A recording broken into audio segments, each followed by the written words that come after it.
Hi అండి, welcome to my channel. ఈరోజు మనం ఎగ్గు బెండకాయ కర్రీ చేసుకుందామండి. ఎలా తయారు చేస్తున్నానో చూడండి, మీరు కూడా ట్రై చేయండి, చాలా బాగా వచ్చింది.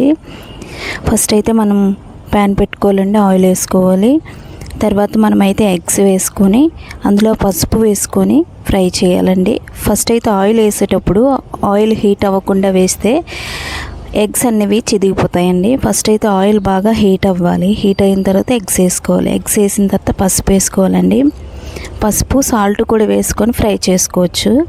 ఫ్రై చేసి అవి చక్కగా చూడండి, ఆయిల్ ఏంటి ఇలా నొరుగులు వస్తుంది అనుకుంటున్నారేమో, కానీ ఇది నువ్వుల నూనె అండి, మేము హోమ్ మేడ్ ఇది. ఈ ఆయిల్ ఈ ఎగ్స్ వేగిన తర్వాత తీసేసిన తర్వాత ఉల్లిపాయలు పచ్చిమిర్చి వేసుకోవాలండి. అది వేసిన తర్వాత బాగా ఫ్రై అవ్వాలండి. ఫస్ట్ మనం పసుపు వేసాం కదా, అదే కలర్ అండి అది. తర్వాత ఆనియన్స్ మంచిగా ఫ్రై అయిన తర్వాత మనమైతే నెక్స్ట్ ఇంగ్రీడియంట్ వేసుకోవాలండి ఫస్ట్. తర్వాత నేనైతే కొంచెం కరివేపాకు కూడా వేస్తున్నాను. అది వేసిన తర్వాత బాగా వేగిన తర్వాత బెండకాయ అయితే ఏదైతే కట్ చేసుకున్నానో ఆ బెండకాయలు కూడా వేసుకొని చక్కగా ఫ్రై అవ్వాలండి. నేనైతే ఒక 1/2 కేజీ బెండకాయ తీసుకున్నాను చూడండి. అవి వేసుకున్న తర్వాత అందులోనే ఉప్పు పసుపు వేసుకోవాలండి. ఉప్పు పసుపు వేసిన తర్వాత బాగా ఫ్రై అవ్వాలి. ఎందుకంటే మనము ఎగ్స్ వేసిన తర్వాత కొంతమంది పులుసు కూడా చేసుకుంటారు, మనమైతే ఎగ్స్ వేసిన తర్వాత కర్రీలా చేస్తున్నాను ఈరోజు. అందు గురించి సాల్ట్ ఎప్పుడైతే మనం వేసామో అది సాఫ్ట్గా అవుతుంది బెండకాయలో.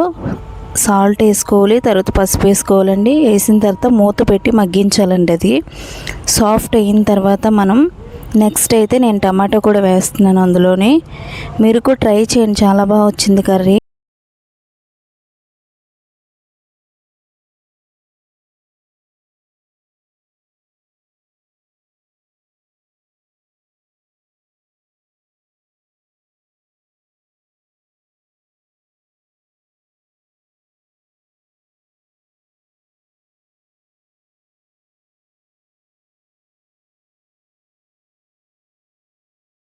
ఇప్పుడు మనం చూసుకున్నట్లయితే బెండకాయ చూడండి ఫ్రై అవుతుంది. ఇది సిమ్లో పెట్టి ఫ్రై చేయాలండి, ఎందుకంటే మనం హైలో పెట్టి ఫ్రై చేసామనుకోండి మాడిపోతుంటుంది. బెండకాయ చాలా ఫాస్ట్గా ఉడికిపోద్ది, కానీ ఇది నేను పెద్ద పీసెస్ కట్ చేశాను కనుక కొద్దిగా టైం పడుతుంది. సిమ్లో పెట్టి ఫ్రై చేసుకోవాలి. చూడండి, మధ్య మధ్యలో కలుపుతూ అది ఫ్రై చేయాలండి. చక్కగా ఫ్రై అయిన తర్వాత నేనైతే ఒక 2 టమాటోస్ తీసుకున్నానండి, చక్కగా కట్ చేసుకున్నాను. 2 టమాటో చూడండి నేను వేస్తున్నాను. మధ్యలో కొంచెం ఖాళీ చేసి వేస్తే అది సాఫ్ట్ అవుతుంది టమాటా. ఇప్పుడైతే ఈ బెండకాయ చుట్టూ వేసింది మిడిల్లో వేసేసి ఆ టమాటా దాని మీద క్యాప్ చేసేసి మనం క్యాప్ పెట్టుకొని స్లోలో చక్కగా ఫ్రై చేసుకోవాలండి. అది ఫ్రై అయిన తర్వాత మనం మళ్ళీ మూత తీసి మిక్స్ చేసుకోవడమే. చూడండి ఎంత సాఫ్ట్ అయిందో చక్కగా. ఈ 2 చక్కగా ఉడికిపోతాయండి, సాఫ్ట్ అయిపోతాయి. ఇది 2 చక్కగా సాఫ్ట్ అయిన తర్వాత మిక్స్ చేసుకున్న తర్వాత ఇప్పుడు మనం చిల్లీ పౌడర్ వేసుకోవాలి. ముందు మనం చిల్లీ పౌడర్ వేసామనుకోండి అది చక్కగా ఉడకదండి. మనం ఇప్పుడు కారపొడి వేసుకున్న తర్వాత మళ్ళీ మనం చక్కగా మిక్స్ చేసుకున్న తర్వాత మూత పెట్టుకొని మళ్ళీ ఫ్రై చేయాలండి.